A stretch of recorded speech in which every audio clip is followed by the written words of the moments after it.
கர்த்தருமாகிய இயேசு கிறிஸ்துவின் நாமத்தினாலே யாவருக்கும் வாழ்த்துக்களை தெரிவித்துக் கொள்கிறேன். பிரான்சிஸ் பெலிலோன் என்ற ஒரு எழுத்தாளர் ஒரு ஆற்றின் கரையிலே அமர்ந்திருந்து ஆறு செல்வதை பார்த்து கொண்டே இருந்தார். ஆற்றிலே பலவிதமான பொருட்கள் அடித்துச் செல்லப்பட்டுக் கொண்டே இருந்தன. பெரிதாகவும் சிறிதாகவும் மிதக்கும் பொருட்கள், மூழ்கிக் கொண்டே உருட்டி செல்லப்படும் பொருட்கள் என்று ஒவ்வொரு பொருட்களாக அவர் கூர்ந்து பார்த்துக் கொண்டே வந்தார். அவர் அப்பொழுது எழுதி வந்த ஒரு நாவலிலே வாழ்வின் நிலையாமையை குறித்து ஒரு பாடலை எழுத விரும்பினார். எனவே இவர் ஆற்றில் கண்டவற்றையே ஒரு பாடலாக அமைத்தார். அது ஆற்றில் பல பொருட்கள் அடித்து செல்லப்படுகின்றன. கனமான பொருட்கள், எளிதான பொருட்கள், ஒரே சீராக செல்லாமல் சில பொருட்கள் ஒன்றை ஒன்று முந்திக் கொண்டு செல்லுகிறது.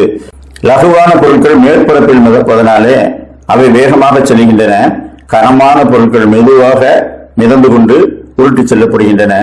இன்னும் மறைந்திருக்கும் பொருட்கள் எவ்வளவு இருக்கிறதோ, ஆனால் ஒன்று, எல்லா பொருட்களுமே கடலில் தான் போய் சேரும். ஒன்று முதலாவது, மற்றது அதற்கு பின்பாக என்று சொல்லி கடலில் சேரும் காலம் வேண்டுமானால் வேறுபடலாமே என்று எல்லாமே கடலில் தான் சேருகிறது. நாம் இந்த உலகத்தில் நாம் வாழும்போது பலவிதமான பாக்கியங்களை பெற்றவர்களாக இருக்கிறோம்.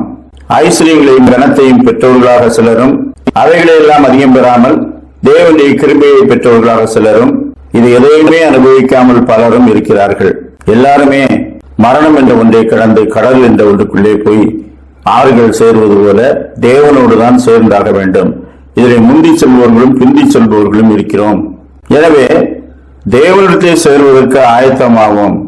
அவருடைய கண்களுக்கு முன்பாக சகலமும் நிர்வாணமாயும் வெளியரங்கமாயும் இருக்கிறது. அவருக்கே நாம் கணக்கு ஒப்புவிக்க வேண்டும். அதற்கான ஆயத்த வேலைகளை நாம் செய்வோம். பெருகி வரும் ஆற்றின் முன்பதாக நான் கடலுக்கு செல்ல மாட்டேன் என்று எதிர்த்து நிற்கத்தக்கது ஒன்றும் இல்லை. மரணத்துக்கு நீங்களாக்கி விடுவிக்கப்பட்ட மனுஷன் எவனும் இல்லை. எனவே சந்தித்தாக வேண்டிய அந்த மரணத்தை சரியாக சந்திக்க நாம் நம்மை ஆயத்தப்படுத்துவோம் என்று அவர் எழுதினார்.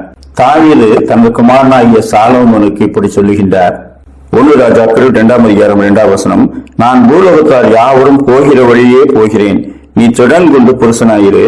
நீ என்ன செய்தாலும், நீ எங்கே போனாலும் எல்லாவற்றிலும் புத்திமானாய் இருக்கிறதற்கு உன் தேவனாகிய கர்த்தருடைய கட்டளையையும் கற்பனைகளையும் நியாயங்களையும் சாட்சிகளையும் கைக்கொள். அவர் வழிகளில் நடக்கும்படி அவருடைய காவலை காப்பாயாக. நாம் பூமியில நீ கவலைப்படுவதற்கும் செய்வதற்கும் ஒன்றுமில்லை.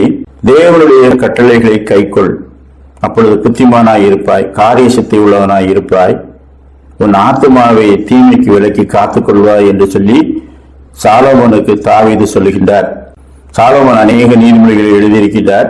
அவற்றிலெல்லாம் வாழ்வின் நிலையாமையை குறித்தும் முடிவிலே நாம் கர்த்தருக்கு கணக்கு ஒப்புவிக்க வேண்டும் என்பதை குறித்தும் சொல்லியிருக்கின்றார். மறுமை என்ற ஒன்றுக்குள்ளே எல்லாரும் பிரவேசித்தாக வேண்டும். தேவகுமாரனை விசுவாசிக்கிறவன் ஆக்கணைக்குள்ளாக தீர்க்கப்படான். குமாரனை உடையவன் ஜீவனை உடையவன். ஜீவனுடையவர்கள் ஜீவனுள்ள தேசத்திலும் ஜீவனற்றவர்கள் ஜீவனற்றோர் தேசத்திலும் போய் சேருவார்கள். எனவே நாம் போகிற அந்த லோகத்துக்கு நம்மை ஆயத்தப்படுத்திக் கொள்வோம். கர்த்தருக்கு முன்பாக நாம் தகுதியுள்ளவர்களாய் இருக்க அவருடைய குமாரனை விசுவாசிப்பது ஒன்றுதான் பலன் தரக்கூடிய ஒன்று. நாம் ரட்சிக்கப்படும்படிக்கு வானத்தின் கீழங்கும் அவருடைய நாமமே அன்றி வேறொரு நாமம் கட்டளிடப்படவும் இல்லை. எனவே அதை விசுவாசத்தை பற்றிக் கொள்வோம். கர்த்தர் தாமே அப்படிப்பட்ட நல்ல சிந்தனைகளோடு வாழ நமக்கு நல்ல கிருபைகளை தந்தருள்வாராக. ஆமேன்.